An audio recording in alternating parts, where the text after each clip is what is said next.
Shalom semuanya. Apa kabar? Puji Tuhan, kabar baik. Iya, haleluya, sukacita ya. Dari wajahnya terpancar sinar kemuliaan Tuhan. Setiap orang yang berjumpa dengan Tuhan, setiap orang yang dijamah Tuhan, wajahnya pasti berseri-seri. Oke, pada malam hari ini teman-teman, kita, ya gimana Mbak Wulan? Suaranya putus-putus, Pak. Oh, ya, nanti suaranya ini Mbak Wulan bagus kalau di sini. Iya, saya dengar ada Bapak yang kurang jelas kayaknya. Ya. Oke, baik Mbak Wulan, kita akan dengarkan. Terima kasih ya, Anda sudah berkenan hadir untuk berbagi dengan kami semua apa yang telah Tuhan Yesus perbuat, bagaimana Anda sempat membandingkan antara kitab keyakinan Anda sebelumnya dengan kitab Injil atau kebenaran firman Tuhan. Dan akhirnya Mbak Wulan, Ibu Wulan memutuskan untuk meninggalkan agamanya, meninggalkan keyakinannya sebelumnya, dan memilih untuk percaya kepada Tuhan Yesus.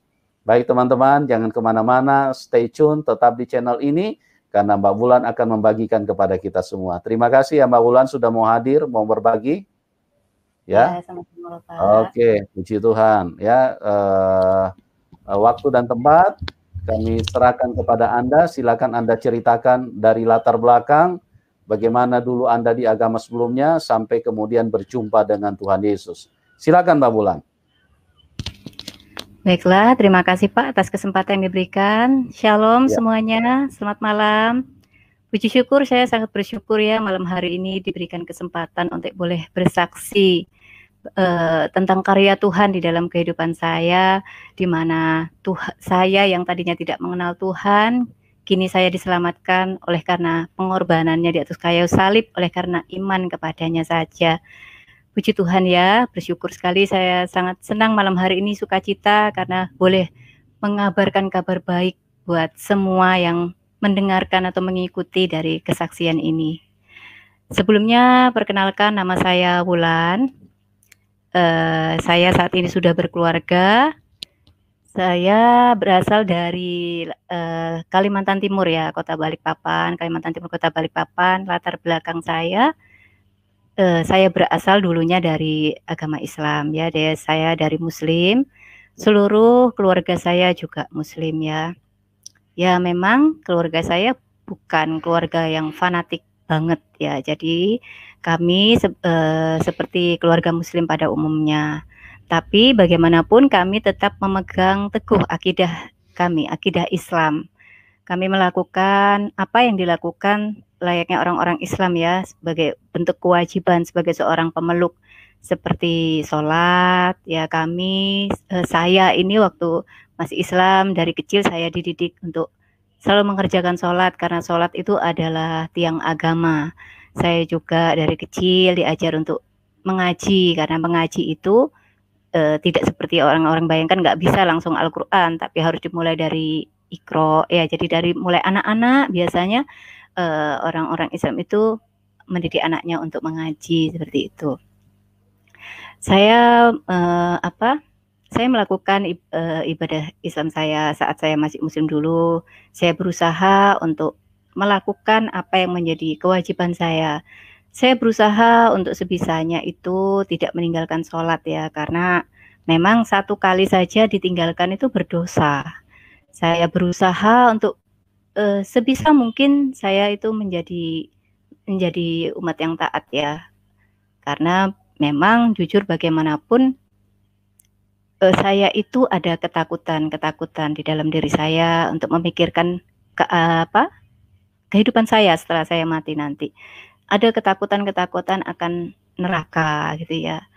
Karena saya sadar saya ini manusia berdosa. Seberapapun amal ibadah yang saya lakukan, seberapapun ketaatan saya nggak yakin. Saya masih nggak bisa yakin apakah saya bisa masuk surga. Karena rasanya saya nggak layak gitu ya, kayaknya saya nggak bisa. Kehidupan terus berjalan sampai saya dewasa. Saya bertumbuh menjadi semakin mencintai agama saya. khususnya pada saat SMP, SMA itu saya mulai mengenakan hijab. Saya berhijab, saya berusaha untuk terus memperdalam agama saya. Ya memang saya bukan orang pesantren, saya orang biasa, saya muslim biasa, tapi saya belajar untuk bagaimana saya tuh bisa lebih mengenal agama saya. Saya ingin bisa jadi lebih taat gitu ya.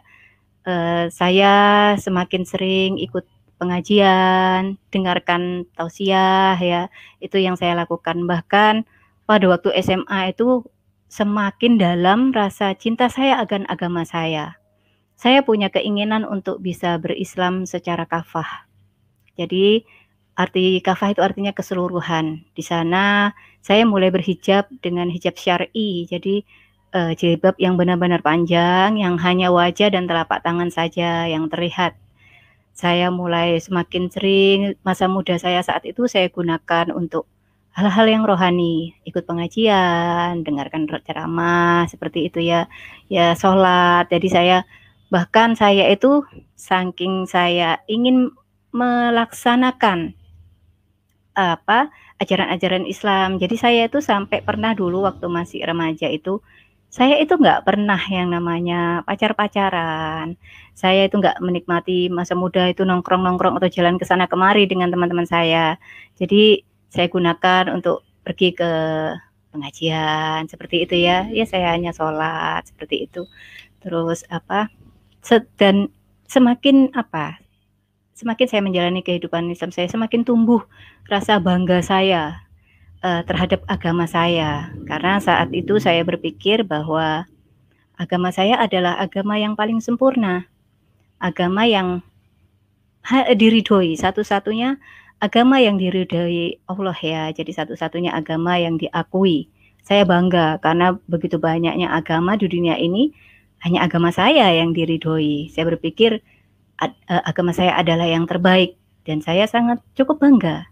Oleh sebab itu, rasanya kalau saya pikir-pikir sampai saya bisa saat ini, seperti saat ini itu mustahil seperti itu ya. Karena memang tidak pernah ada keinginan untuk saya itu keluar dari agama saya yang dulu. Untuk murtad itu sangat jauh, tidak pernah terbesit sedikit pun karena saya tahu agama saya itu yang terbaik. Apalagi sampai menjadi orang Kristen karena apa yang saya tahu dulu itu agama Kristen itu sesat. Orang-orang Kristen itu orang-orang kafir, orang-orang yang akan nanti jadi bahan bakar neraka. Belum lagi apa yang saya dapat dulu itu yang saya bayangkan orang Kristen itu sepertinya agamanya tidak memiliki banyak aturan. Sepertinya mereka boleh hidup semaunya. Terus mereka hanya ibadah ke gereja seminggu sekali.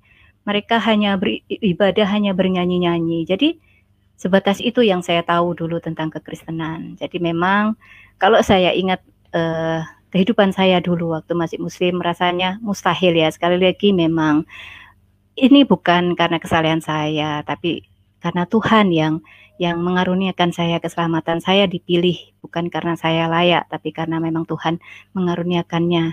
Nah, itulah kehidupan saya waktu saya masih muslim ya. Saya berusaha menjalankan bagaimana sebisanya saya bisa taat. Namun ternyata itu semua berubah. Itu semua berubah karena itu Tuhan yang membuat perubahan di dalam kehidupan saya. Singkat cerita, saya lulus sekolah, saya bekerja, kemudian saya menikah. Saya menikah, berkeluarga, dan saya memiliki 2 orang anak ya. Jadi dari sinilah sepertinya titik awal di mana perubahan kehidupan saya berubah. Jadi pada saat itu anak saya itu sering sakit-sakitan. Jadi gini, saya waktu itu berkeluarga punya anak dan kami memiliki usaha. Jadi kami memiliki usaha rental PlayStation. Nah, pada saat itulah Tuhan izinkan kejadian-kejadian buruk terjadi di dalam kehidupan saya. Waktu itu saya mengalami kerugian, saya mengalami penipuan, saya juga mengalami persaingan bisnis. Jadi ada orang yang di dekat rumah saya juga membuka usaha yang sama. Otomatis usaha kami mulai menurun, pelanggan mulai berkurang. Nah, dan pada saat itu anak saya itu sering sakit-sakitan, dan satu ketika anak saya itu terkena sakit yang mengharuskan dia berobat terus-menerus, sampai beberapa kali diopname ya, terus, kami harus setiap minggu kami harus kontrol, harus cek urin dan segala macamnya. Anak saya juga harus mengkonsumsi obat setiap hari, dan di situ saya tuh sebagai seorang ibu, saya hancur hati bagaimana anak saya bisa sembuh seperti itu ya, bagaimana caranya. Karena sakitnya ini kambuh hilang. Nah, pada saat itu, dokter bilang sama saya seperti ini, "Bu, ini kalau misalnya anaknya kambuh lagi, jalan satu-satunya harus dibiopsi."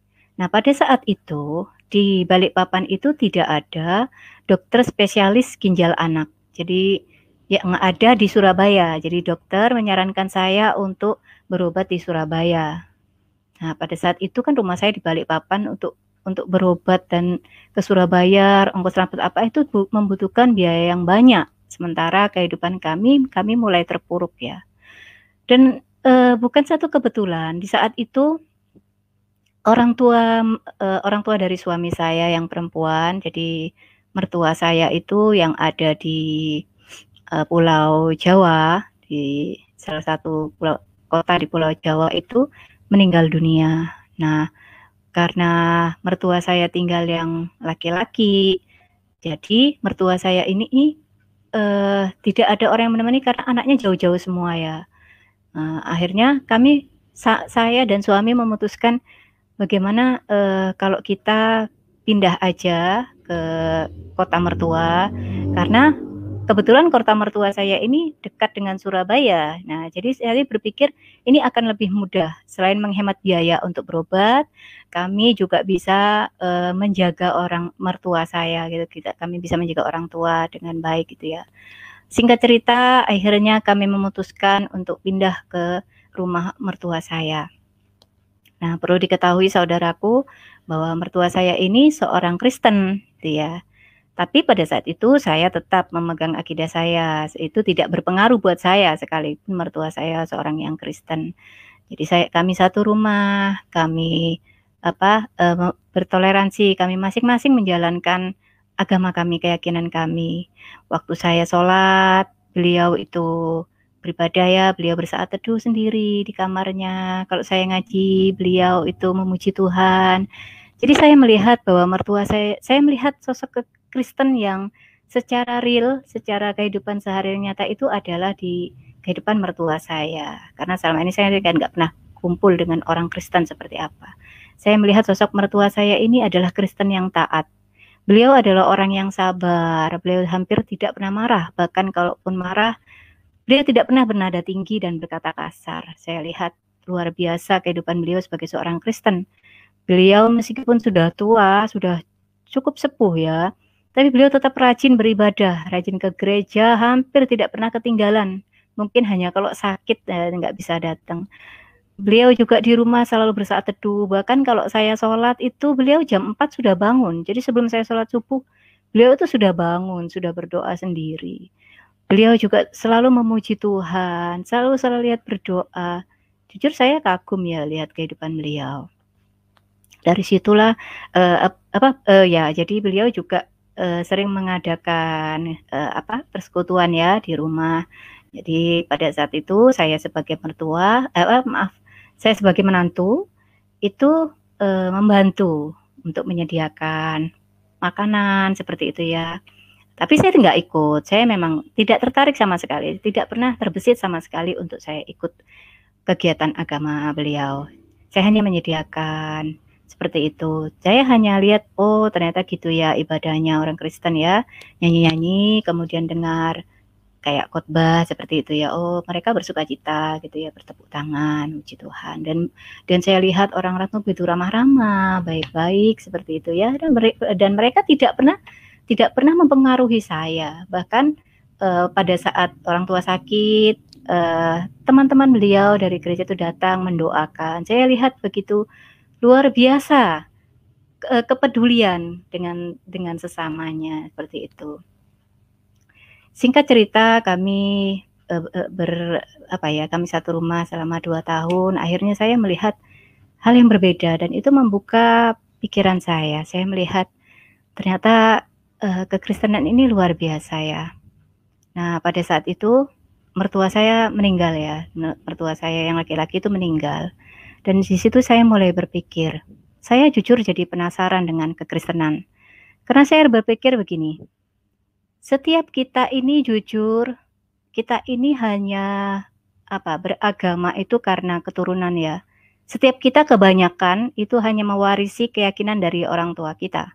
Kita yakini, kita pakai, dan kita teruskan tanpa kita cari tahu dulu sebenarnya yang benar yang mana, seperti itu ya. Jadi kebanyakan dari setiap kita dan hampir semua orang seperti itu, kecuali perjalanan hidup yang membawa akhirnya bisa berubah. Dan saya pikir kayak gini, setiap agama merasa setiap pemeluk, maksudnya setiap orang merasa bahwa agamanya yang terbaik. It's okay, mungkin memang ya wajar lah ya, memang merasa terbaik. Tapi Tuhan memberikan kita akal yang juga harus kita pakai untuk mengenal yang mana sebenarnya. Karena setelah saya pikir-pikir, tidak mungkin semua agama benar. Karena buat saya, kalau Tuhan itu satu, tidak mungkin memberikan ajaran yang berbeda-beda, seperti itu. Akhirnya itu membuat saya penasaran dengan kekristenan. Saya penasaran dengan apa yang selama ini saya dapat waktu saya masih Muslim ya, tentang kekristenan. Bagaimana saya saat itu mendapat pemahaman bahwa Kristen itu menyembah manusia, Kristen menyembah patung, bahkan saya pernah dengar seperti itu. Kristen itu sesat, Kristen itu Tuhannya itu beranak, dan segala macam. Tuhan Yesus itu tidak disalib, itu sudah saya dapatkan jauh sekali sebelum saya mengenal orang Kristen. Nah, kemudian saya penasaran, pada saat itu mertua saya sudah meninggal ya tadi ya. Saya memutuskan untuk mengambil Alkitab mertua saya. Itu jujur pertama kalinya seumur hidup saya membuka Alkitab, saya membaca Alkitab. Pertama kalinya, jujur ya, pada saat itu saya juga ada perasaan berdosa, ada perasaan ya bersalah, tapi rasa ingin tahu itu lebih besar gitu loh, karena saya pikir kalau saya nggak baca sendiri, saya nggak akan pernah tahu seperti apa gitu ya. Akhirnya saya mulai membaca, saya memang tidak mengerti perjanjian lama, perjanjian baru, karena kami sama sekali tidak pernah, saya dulu tidak pernah mendapatkan ilmu tentang Alkitab itu seperti apa sih. Saya buka-buka perjanjian lama, oh saya pikir seperti sejarah ya, oh ada kisah nabi-nabi, tapi saya buka acak, saya buka kemudian di perjanjian baru, saya lihat, oh ternyata bagus ya, tapi saya baca acak-acak aja. Setelah itu saya jadi berpikir, apakah selama ini yang saya dapatkan ini benar ya?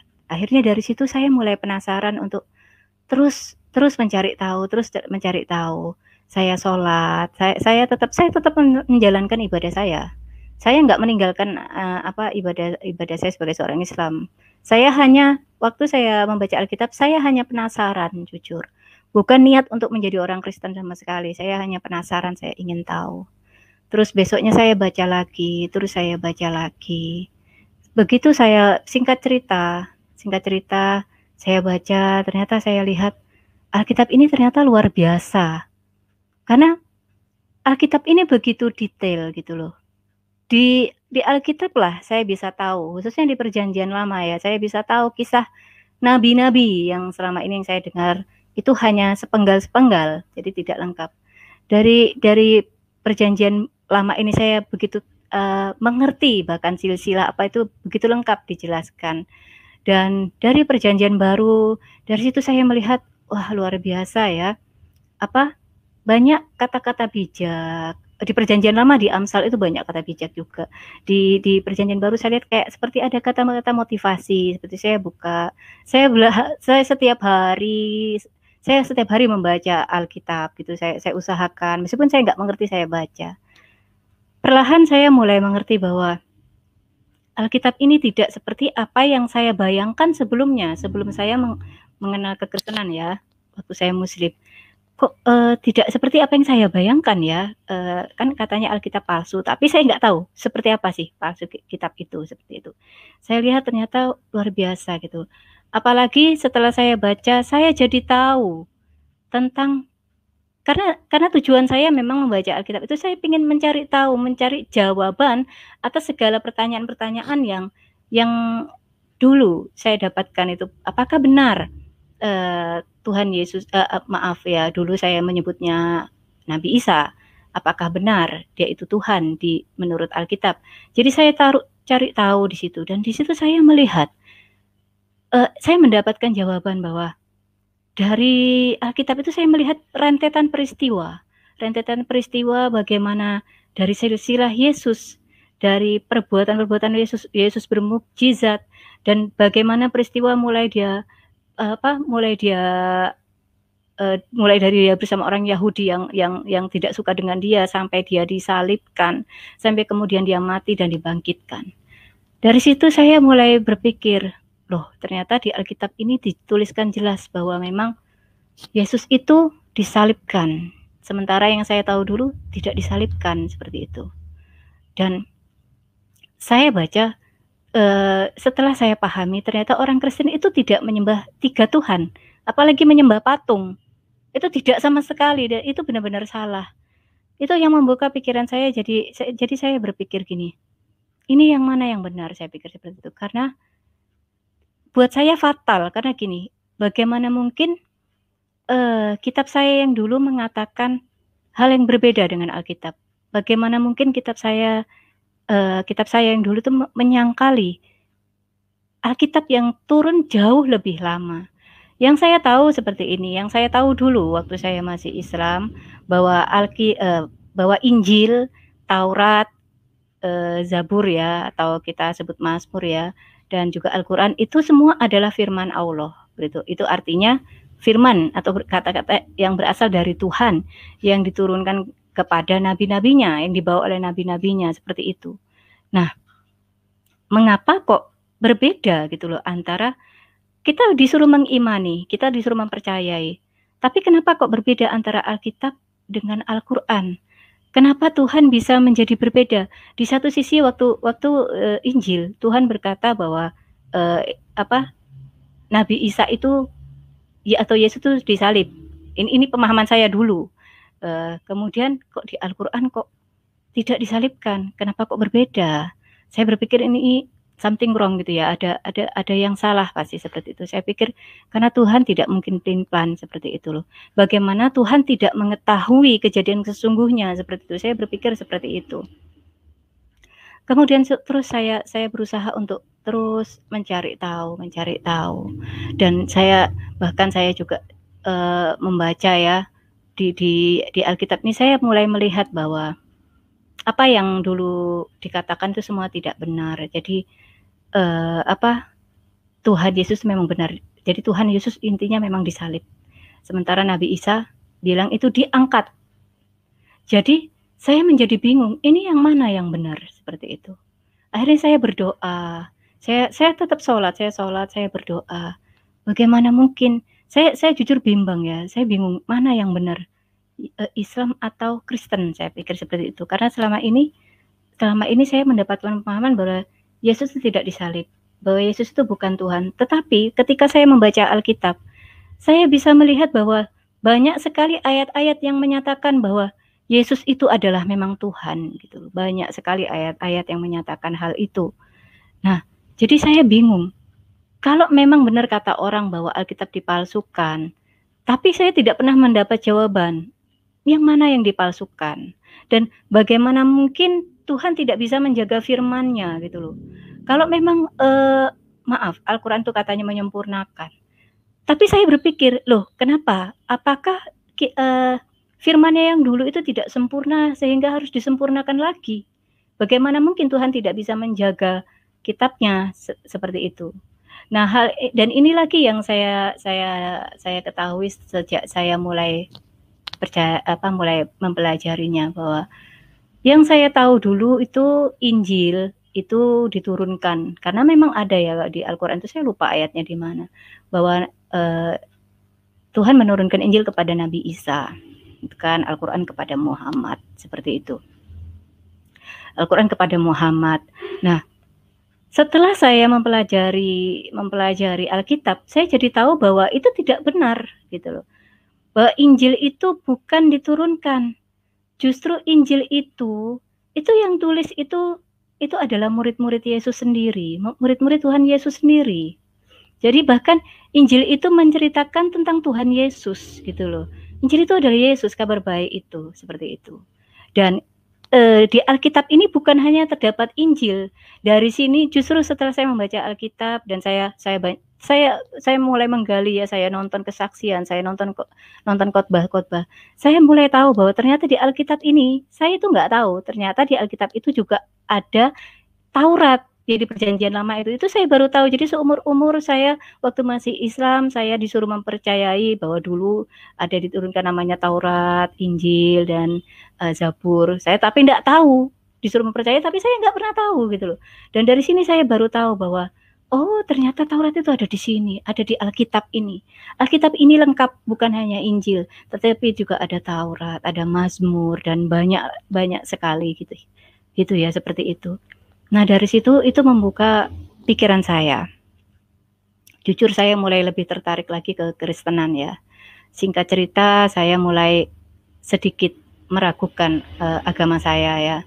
Saya agak sedikit meragukan agama saya karena saya pikir kok rasanya kok tidak masuk akal. Jujur saya lebih mempercayai kitab yang memberikan data-data yang otentik, yang menjelaskan secara detail, ketimbang saya hanya mendapat penjelasan yang hanya sepenggal.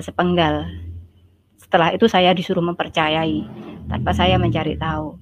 Nah, akhirnya singkat cerita saya mulai meninggalkan sedikit-sedikit ibadah saya Islam. Saya mulai tinggalkan dan kemudian tapi pada saat itu saya belum terima Tuhan Yesus. Jadi tapi kerinduan itu semakin besar. Kerinduan yang semakin besar itu membuat saya untuk memutuskan untuk ke gereja.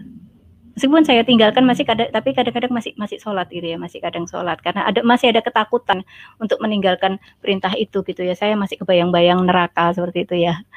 Jadi kadang-kadang sholat masih, tapi sudah tidak serutin dulu.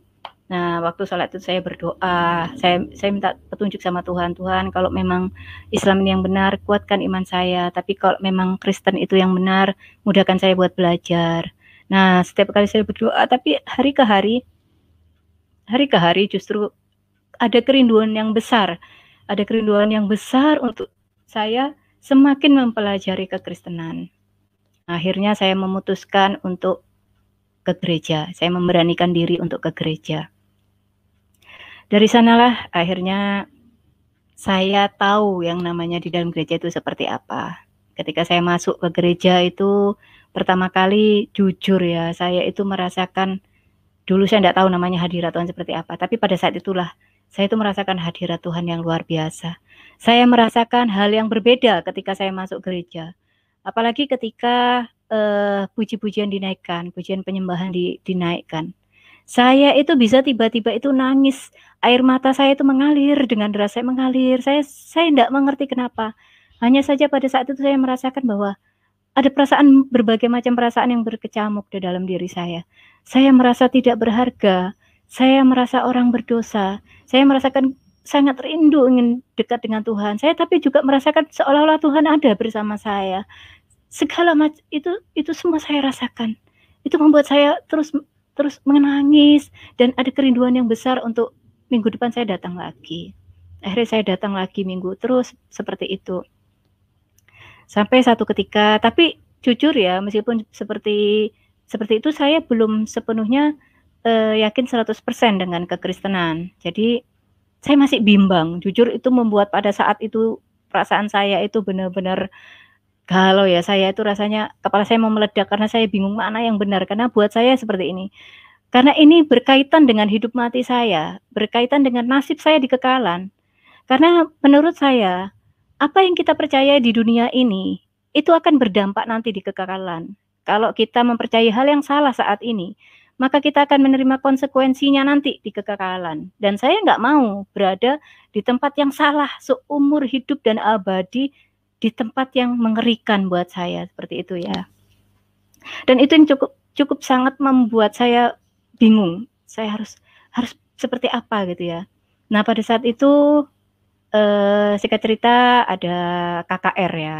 Nah, tadi kan saya cerita kalau anak saya sakit kan. Nah, pada saat KKR itu jujur saya mendengar saya sukacita sekali karena wah, saya pernah dengar, saya pernah nonton ya, di itu kalau nggak salah di mana ya, di RCTI apa di mana saya lupa itu. Tapi saya nggak mengikuti terus-terusan karena saya nggak percaya. Dulu itu saya nggak percaya karena saya beranggapan bahwa itu settingan, itu pura-pura mereka itu kerjasama antara yang sakit dengan pendetanya itu kerjasama, mereka pura-pura sembuh supaya orang lihat wah hebat orang Kristen, wah hebat orang Tuhannya orang Kristen itu hebat gitu. Dulu saya itu berpikiran seperti itu, tapi karena pada yang saat itu saya mulai meragukan agama saya dan saya belum begitu yakin dan saya juga kepikiran anak saya yang sakit. Saya ya jujur sukacita ya kayak apapun namanya orang tua pengen anaknya pasti sembuh ya. Akhirnya saya memutuskan untuk membawa anak saya itu ke KKR. Nah, pada saat itulah anak saya didoakan, tapi saya ikut. Jadi di KKR itu kan untuk orang sakit berbeda ya, orang sakit tempatnya sendiri, terus yang tidak sakit itu terpisah. Saya merasa gini, waduh kalau saya nggak ikut yang di bagian orang didoakan, saya rasanya kok nggak merasa, saya nggak puas gitu ya. Saya ingin mendapatkan sesuatu yang lain gitu ya. Saya pengen tahu, jadi saya pengen kenal banget sama Tuhan gitu. Nah, kemudian saya memutuskan juga untuk ikut di orang yang didoakan. Memang saya punya sakit mah ya, tapi nggak parah sih. Nah, kemudian saat itu anak saya didoakan. Anak saya itu nangis waktu didoakan. Waktu selesai itu dia cerita kalau di punggungnya itu kerasa kayak hangat mengalir gitu katanya. Jadi hangat ngalir gitu, kayak hangat bergerak ngalir gitu seperti itu. Dan dia itu menangis gitu. Saya tidak ngerti kan dulu saya masih Muslim. Saya juga kemudian didatangi dengan pendoa juga, ditanyain, "Ibu sakit apa?" Saya bilang, "Saya sakit mah. Tapi kalaupun nggak sembuh nggak apa-apa," saya bilang kayak gitu. "Saya cuma rindu untuk saya pengen kenal Tuhan Yesus sih," saya bilang seperti itu. Ya, karena apa? Pada saat itu saya belum yakin 100%. Tapi kerinduan untuk tahu benar-benar bahwa apakah Tuhan Yesus ini benar-benar Tuhan gitu loh. Karena bayangkan ya, tidak mudah ya untuk mempercayai hal itu dengan singkat. Kenapa? Puluhan tahun yang tertanam di kepala saya itu bagaimana bahwa Yesus itu bukan Tuhan, Yesus itu hanya nabi. Itu berpuluh-puluh tahun itu ada di kepala saya, itu tidak bisa dengan semudah itu saja pergi dan saya terus berubah pikiran seperti itu. Jadi pada saat itu saya bilang seperti itu, enggak, saya cuma pengen kenal Tuhan, terus saya didoakan. Nah, kemudian setelah itu selesai, KKR ini 2 hari. Jadi hari kedua kami datang lagi di tempat yang sama orang yang didoakan juga. Nah, tapi pada hari kedua ini ini doa baptisan Roh Kudus. Jadi pada saat itu pendeta bilang seperti ini. Pendetanya tuh di mimbar ya, saya di tempat orang sakit. Pendetanya bilang gini, "Siapa yang saat ini belum pernah dibaptis Roh Kudus?" Terus saya sebagai orang Muslim, saya kan enggak tahu itu baptisan Roh Kudus, hadirat Tuhan. Itu saya masih asing semua itu, dengan semua itu saya masih asing. Saya berpikir itu pasti saya gitu kan. Pendetanya bilang, "Angkat tangan." Ya enggak cuma saya yang angkat tangan, yang lain juga ada beberapa orang yang juga angkat tangan gitu. Kemudian saya angkat tangan. Tapi pada malam hari itu saya itu benar-benar sangat rindu untuk Tuhan bisa menjawab saya. Saya itu rasanya kalau perlu Tuhan tuh benar-benar menunjukkan ke saya, tapi karena pada saat itu saya nggak pernah ya, karena Muslim nggak mempercayai Tuhan Yesus tuh bisa turun dalam wujud manusia. Jadi saya nggak terbesit untuk minta Tuhan Yesus itu turun di hadapan saya, seperti itu. Tadi terus pendeta bilang gini, yang belum pernah angkat tangan. Kemudian saya angkat tangan. Nah, pendetanya itu kan di mimbar ya.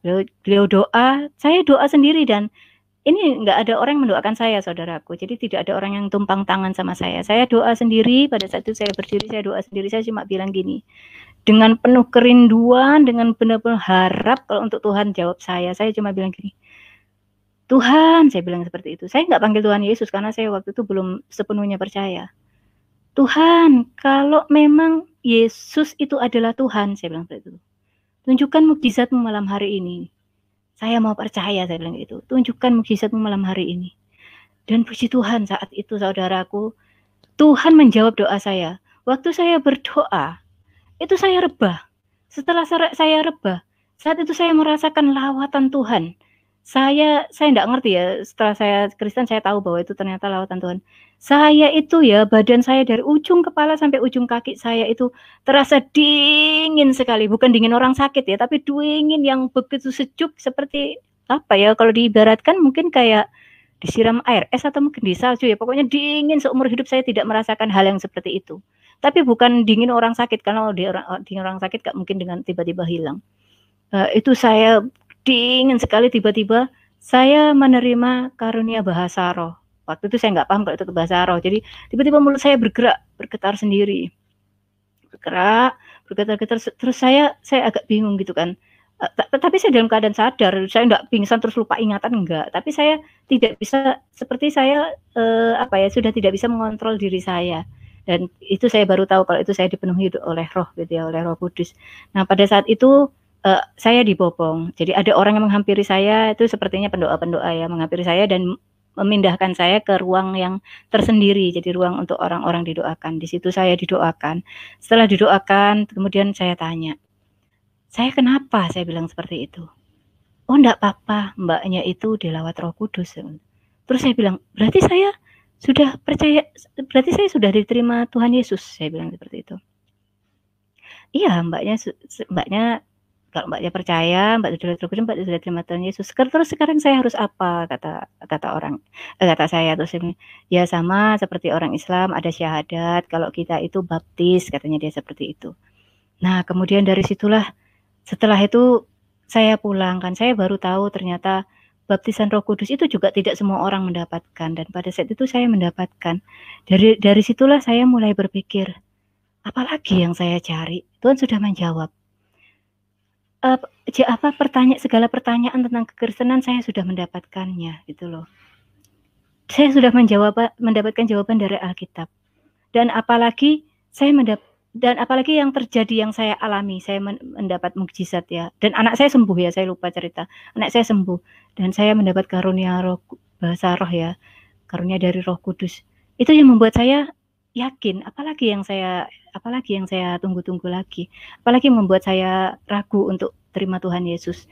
Dan saat itulah saya mulai memberikan diri saya buat Tuhan Yesus ya. Saya besoknya saya minta untuk dibaptis.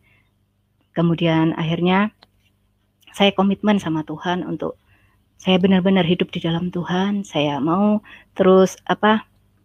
untuk terus lebih lagi di dalam Tuhan. Saya mulai menjalani kehidupan kekristenan saya pada saat itu. Dan memang ya setelah jadi orang Kristen itu tidak mudah, karena ada banyak tantangan yang saya hadapi. Jadi saya jujur mendapatkan perlakuan yang sudah tidak enak ya dari lingkungan saya ya. Mendapatkan penolakan. Dulu orang-orang yang baik sama saya, sejak tahu saya jadi Kristen, saya mulai dijauhi. Bahkan tetangga saya yang dulu akrab, saya sudah nggak akrab lagi. Teman-teman saya sudah mulai menjauhi saya. Sekalipun papasan dengan saya gitu, tatap muka gitu, mereka kayak cuek, kayak nggak ada saya, seperti itu. Bahkan pernah juga ya, saya di rumah saya itu kan buka bimbingan belajar, dan saya itu pasang di pagar saya itu spanduk gitu, spanduk bimbel gitu ya. Pada saat saya ke gereja, begitu saya pulang saya lihat spanduk saya itu sudah dibakar sama orang. Dan pernah juga pada saat itu pintu depan rumah saya itu ditaruhin lemari bekas yang cukup besar, padahal rumah saya kan bukan tempat sampah gitu ya. Ditaruhin seperti itu, tapi saya sudah siap dengan segala konsekuensinya. Sejak saya memutuskan untuk menjadi orang Kristen, saya tahu saya harus pikul salib. Jadi saya siap dengan segala konsekuensinya. Termasuk juga pada saat itu saya butuh waktu 1 tahun untuk berani bersaksi ke keluarga saya yang ada di Balikpapan, khususnya orang tua saya, untuk saya mengatakan bahwa saya ini sekarang sudah Kristen. Ya memang ya otomatis ya mereka kecewa ya, karena mereka berpikir anaknya murtad gitu kan, menjadi orang kafir. Mereka marah sambil nangis. Begitu juga dengan keluarga yang lain. Akhirnya kami sudah nggak bisa sehangat dulu. Namun puji Tuhan sekarang orang tua saya sudah bisa menerima, dan bahkan kadang-kadang kalau pas sakit itu mau untuk saya doakan. Jadi itulah tantangan yang saya hadapi. Kemudian saya menjalani kehidupan saya sebagai seorang Kristen. Nah, saya mulai semakin sering lagi untuk belajar untuk apa ya, mengimani, melakukan firman Tuhan ya. Jadi saya kan sering baca itu bagaimana Yesus berkuasa, bermukjizat menyembuhkan orang sakit. Nah ini, jadi saya mau cerita ada satu kejadian di mana saya begitu kagum akan kuasa nama Tuhan ya. Jadi pada saat itu saya ingin membuktikan sendiri bagaimana nama Tuhan itu berkuasa. Jadi waktu itu anak saya itu kepalanya itu bocor kena besi, darah itu ngalir terus. Terus saya doakan, dalam nama Tuhan Yesus darah berhenti, saya bilang seperti itu. Dan darah itu berhenti, saudaraku. Kemudian pernah juga anak saya itu mau berangkat sekolah, lehernya tuh ada kayak benjolan gitu, dan untuk nelan tuh sakit sekali. Jadi memang sakit seperti itu ya. Terus, "Ma, leher saya sakit," tuh saya doakan dalam nama Tuhan Yesus benjolan kempes, saya bilang seperti itu. Nah kemudian waktu jam 9 saya doa lagi sama Tuhan. Saya bilang, "Tuhan Yesus, saya percaya hanya dengan menjamah jumbai jubah Tuhan saja anakku sembuh." Dan ketika pulang sekolah nggak lama itu saya lupa kalau dia sakit, terus agak sore itu saya tanya, "Gimana sakitnya?" Terus anak saya itu cerita, "Iya Ma, tadi jam 9 itu pas istirahat kayak sakit, tiba-tiba kempes, hilang, nggak sakit lagi sudah." Dari situ saya kagum, oh berarti memang benar-benar nama Tuhan Yesus berkuasa, saya bilang seperti itu. Dan ada yang terbaru itu, jadi di pergelangan tangan saya ini yang kanan ini, ini dulu tuh ada benjolan ya, kayak tulang itu benjol, ya lumayan cukup terlihat agak besar gitu ya. Itu karena saya nyuci spray, kemudian saya peras, dan karena terlalu kuat ya untuk melintir keluar, tangan saya itu sampai bunyi tak gitu ya, dan itu langsung sakit sekali dan nonjol gitu keluaran seperti itu. Dan itu belasan tahun tidak pernah hilang. Jadi tidak pernah hilang, dan sejak saya jadi orang Kristen saya mulai belajar, ini kira-kira bisa nggak ya sembuh ya kalau saya doa juga, saya bilang seperti itu. Terus saya doa, dalam nama Tuhan Yesus benjolannya sembuh, hilang, saya bilang gitu. Saya lihat, oh masih tetap gitu ya. Tapi saya percaya sih memang Tuhan Yesus berkuasa, tapi juga berdaulat untuk tidak menyembuhkan, saya pikir seperti itu. Sudah besoknya saya doakan lagi, dalam nama Tuhan Yesus, hilang. Nah, saya nggak perhatiin, ternyata nggak lama saya lihat benar-benar hilang. Jadi di situ saya kagum. Karena apa? Tuhan Yesus itu benar-benar ajaib gitu loh. Kuasanya itu masih bekerja sampai bahkan detik ini.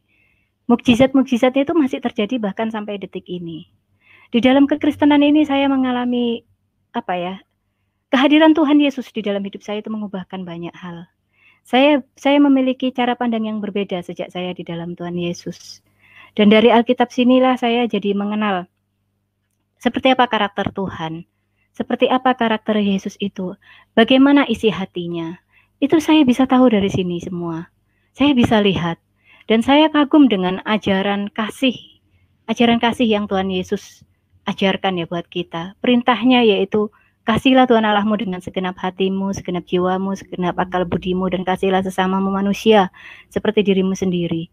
Ini satu perintah yang luar biasa diterapkan di dalam kehidupan. Oleh sebab itu orang Kristen itu melakukan ketaatan ibadahnya pun itu bukan berdasarkan oleh karena takut neraka atau karena ingin mendapatkan pahala, tapi karena kasih. Karena kita mengasihi Tuhan. Itu yang saya tahu dan saya rasakan saat ini sejak menjadi orang Kristen. Tidak ada lagi ketakutan-ketakutan. Ketika saya berdoa atau saya ibadah, saat teduh dan segala macam, saya tidak pernah berpikir, oh nanti dapat pahala dan segala macam. Karena memang yang bisa membawa saya ke surga itu bukan amal baik saya, bukan ibadah saya. Karena kan Yesus sudah menjanjikan setiap anak-anaknya yang percaya kepadanya itu akan berada bersama Dia di kekekalan di surga. Jadi bukan karena kuat gagahnya kita, bukan karena kesalehannya kita, bukan. Jadi karena memang Tuhan sudah janjikan. Dan inilah kasih Tuhan yang saya lihat begitu nyata. Jadi Tuhan Yesus, Tuhan kita ini bukan hanya mengatakan bahwa Ia mengasihi kita, tapi Ia membuktikan kasih-Nya kepada kita. Kasih-Nya itu terbukti sampai saat ini. Dan ini adalah bukti terbesar kasih-Nya, yaitu Tuhan mengaruniakan anaknya yang tunggal, supaya setiap kita yang percaya kepadanya tidak binasa, melainkan beroleh hidup yang kekal. Saya melihat bukti kasih-Nya. Bahkan mulai dari perjanjian lama sampai perjanjian baru, saya melihat betapa besar kesabarannya Tuhan. Bagaimana kasih-Nya Tuhan yang begitu besar. Dan inilah jadi yang membuat saya semakin percaya bahwa, dan semakin tahu bahwa itulah Kristen ternyata tidak seperti apa yang saya bayangkan dulu.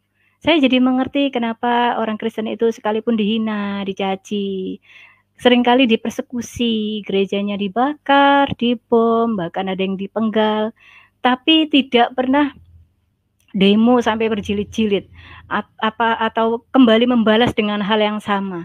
Karena Tuhan nggak mau seperti itu. Karena Tuhan mau kita itu orang Kristen itu untuk mengasihi bahkan musuh kita dan mendoakan mereka, mendoakan orang yang menganiaya kita. Itulah yang membuat saya kagum dengan kekristenan. Itulah yang membuat saya jatuh cinta dengan Tuhan Yesus. Kasih yang besar itu, saya menemukan kebenaran dan saya menemukan kasih yang sejati itu di dalam Tuhan Yesus. Dan itu yang membuat saya itu merasa damai. Saya menemukan keselamatan yang sejati yang tidak bisa saya dapatkan di tempat lain. Jadi seperti itu, saya merasakan sukacita bisa ikut Yesus, dan saya mengalami perubahan yang banyak ya. Jadi mengalami cara pandang, bagaimana saya memandang orang lain, bagaimana saya menilai orang lain. Saya juga mengalami perubahan hubungan dengan Tuhan. Jadi hubungan saya dengan Tuhan bukan lagi hanya seorang pencipta dan ciptaan, tapi sebagai seorang bapa dengan seorang anak. Hubungan yang begitu intim, begitu dekat. Bahkan Tuhan Yesus itu juga sahabat kita. Dan ini yang tidak ada di ajaran lain. Itu yang membuat saya begitu kagum dengan ajaran kekristenan ya. Saya kagum dengan Tuhan Yesus. Saya membaca di Alkitab itu bagaimana Tuhan Yesus. Saya kalau mengingat pengorbanannya, bagaimana ia menderita aniaya oleh karena kita, saya nggak sanggup gitu ya. Bagaimana mungkin kasih Tuhan begitu besar dengan kita orang-orang yang berdosa.